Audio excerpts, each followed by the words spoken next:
The next section of the course deals with federalism. Federalism is the division of power between different levels of government. It means that multiple governments will share authority over the same land and people. In the United States, when we think about all the different kinds of governments we have, the national government in Washington, D.C., state level governments, county, city, school board, we actually have tens of thousands of different governments, which is surprising, probably. When we talk about federalism, we are almost always talking more simply, more specifically, about the division of power between the national government in Washington, D.C., and individual states like California, Texas, Arizona. Debates about federalism center around which level of government should have the right to make laws in different areas, on different policies. And these are debates that go all the way back to the founding of the country.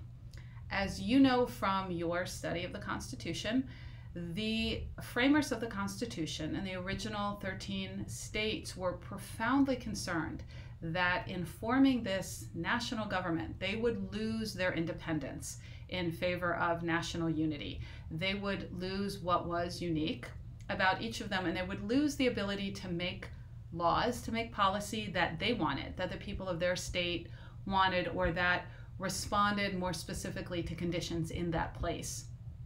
Even in the 1700s, the original 13 states were very diverse. We were a very diverse country since our founding, economically, demographically, religiously, linguistically, in terms of the country of origin of the people, and in terms of their political beliefs. And so maintaining some degree of independence from Washington was profoundly important. And federalism is part of the separation of powers that exist in the structure of American government, that is part of the Constitution, to maintain this division of power that both prevents the national government from becoming too powerful, from centralizing too much power in one place, and also allows individual states that independence and that freedom to make the kinds of policies that they want in different areas.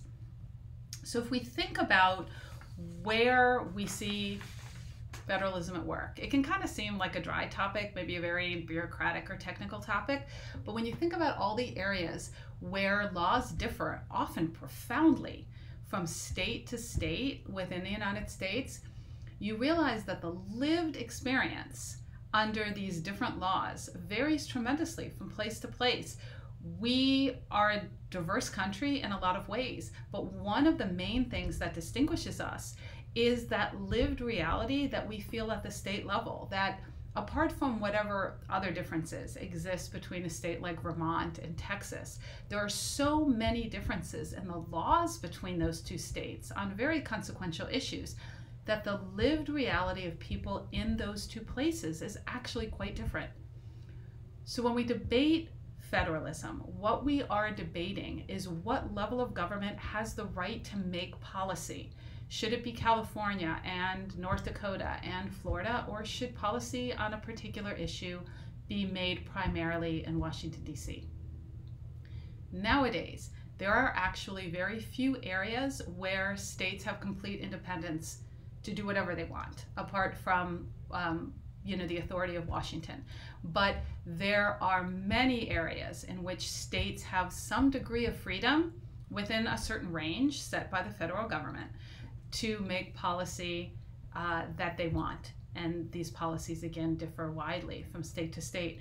So if you think about where we see different laws across the country, the diversity of issue areas is striking.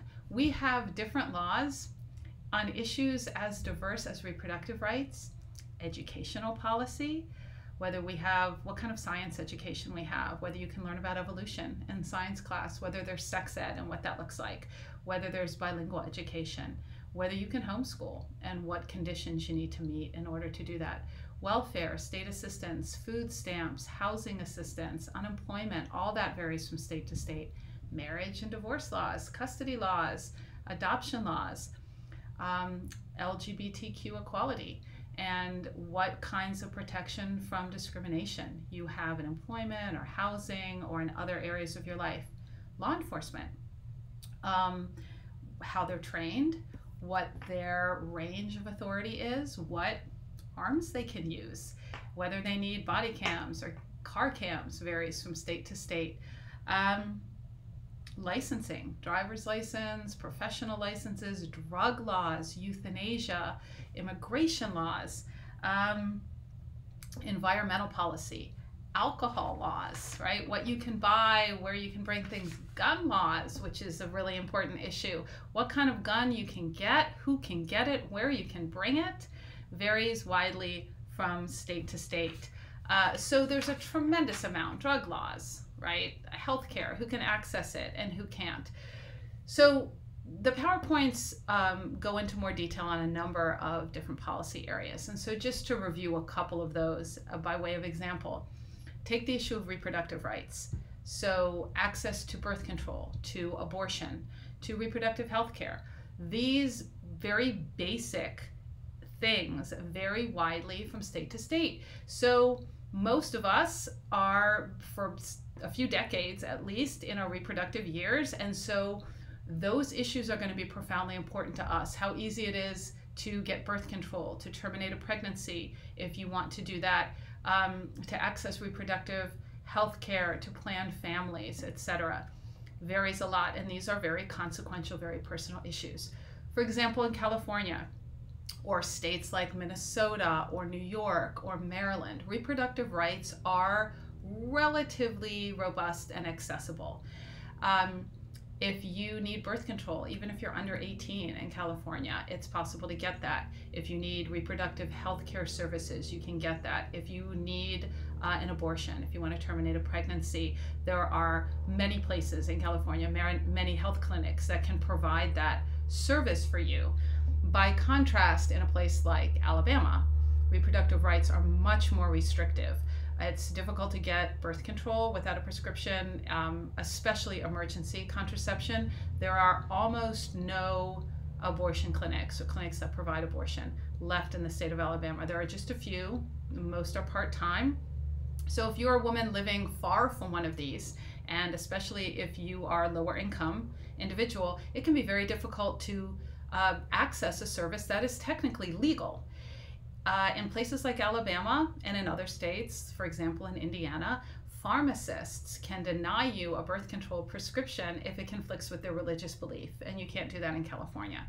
So, and finally, and most dramatically, Alabama recently passed a series of what are called fetal personhood bills that define a fetus as a person in a number of areas, and so a pregnant woman can be charged with a crime if the state deems her behavior while she's pregnant to be a danger to her fetus. So this is not something that we have in California.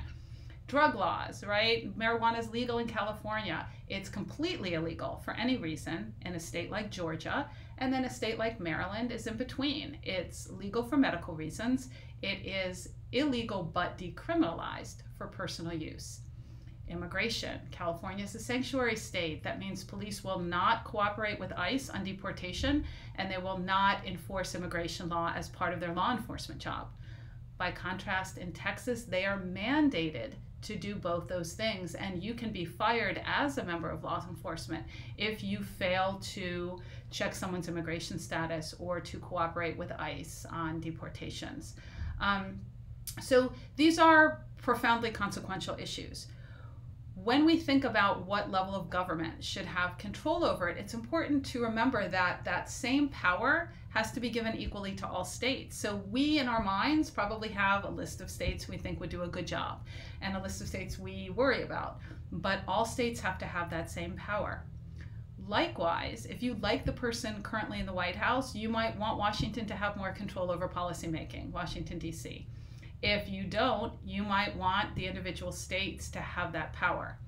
So when we think about federalism, one of the things we need to debate, one of the things we need to try to figure out is what issues should states be allowed to have a lot of flexibility in designing laws around, and what issues should be decided primarily in Washington, D.C. So we're going to look in the next video and the next series of PowerPoint slides at the concrete pros and cons of national control over policy versus state control.